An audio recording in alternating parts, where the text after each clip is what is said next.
Hello guys, welcome back to a brand new YouTube video, and today we're going to be looking at the social knockout event, especially the NA production fight and the Adam Saleh event. So if you enjoy more content like this, please leave a like and subscribe. Without further ado, let's break down these fights and talk about them. I had high hopes for the NA production fight, but NA Productions performed so poorly. As you can see on screen now, when the fight starts, NA Productions absolutely gets slammed by Slim. Slim does him dirty in the first, he does his wind up and absolutely demolishes him. But the fight's not over there. For some reason, instead of NA Productions saying to his team, or trying to call out saying that he wants it to stop, he let it continue. The fight lasted for another amazing 20 seconds.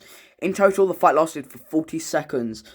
I'm so glad it wasn't at 3 o'clock and I stayed up for this shit. Then, as you can see the footage playing, he just gets demolished. There was no hope. He didn't try and put up for a fight back. And over. That was it. That is literally all the NA production fight.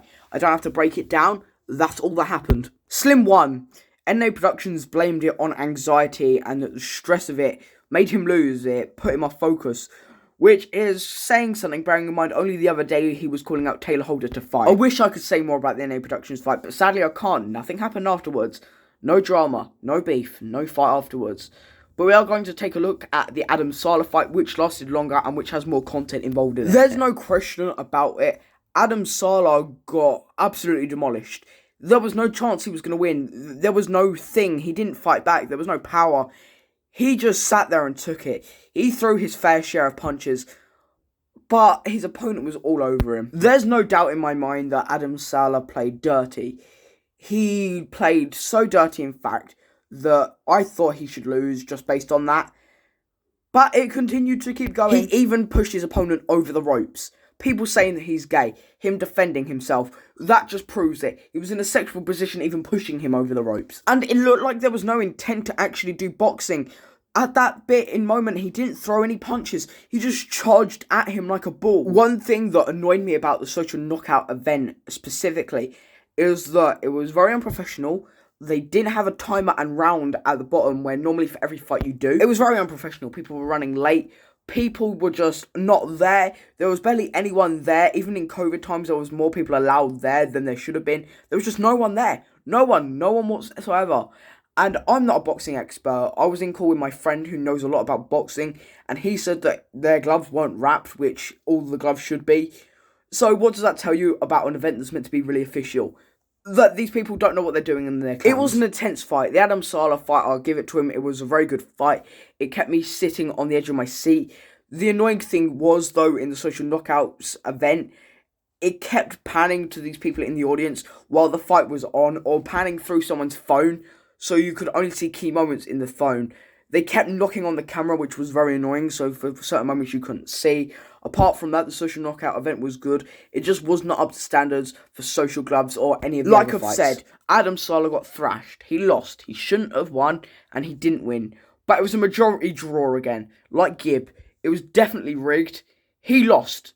Lost flat out. He was so unprofessional.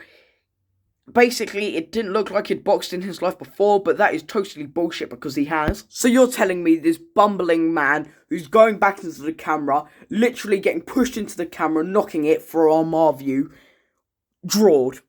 Just no, I don't think that would be possible. I don't think so at all. But sure enough, they drawed, which I was astounded by because he got thrashed, he got battered, he was a dirty cheat.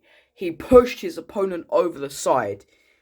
I just don't know how it was a draw, or however they thought it was a draw. Overall, the social knockouts event was terrible. The quality was awful, the music was awful, how they portrayed it was awful. It was more like a comedy show. How they introduced people that were coming on was awful. They portrayed them as some sort of famous actors. They might be in Dubai, but over here they're not, and it was meant to spread to a global audience. And it just did not have that same effect as the Social Gloves event did. Fair enough, they might not have a bigger budget, but it just did not feel official at all. They missed so many key boxing elements of a boxing fight. It just didn't feel like a boxing event or a YouTube boxing event for that. It just felt like some kids filming themselves just having a scrap. There was a person boxing called Anus. Imagine trying to say Anus is all over his opponent. Just... It was the cue and the timing of the whole event that made it funny and ridiculous. And not funny in a good way. I was laughing at it, not with it. It wasn't meant to be funny. It wasn't meant to be good. It was simply, to put it in a word, shit. Now time for my review. I would give it a 2.5 out of 10, and that's being generous. This was shit. I laughed at the parts when the people were being absolutely ridiculous and stupid and cheating, because it was laugh-worthy. It was so shockingly shit that I wanted someone to punch me in the middle of my eye so I didn't have to watch it anymore. Social Gloves had its problems. It went bankrupt. It was owned by Austin McBroom, one of the people that was fighting, so it could have been rigged. It didn't pay people that were fighting, and the list goes on. But at least it put on a good show. Social Knockout didn't even put on a good show. It was comical when it wasn't meant to be. So thank you for watching today's video. If you want to see more YouTube boxing videos like this, please leave a like and subscribe.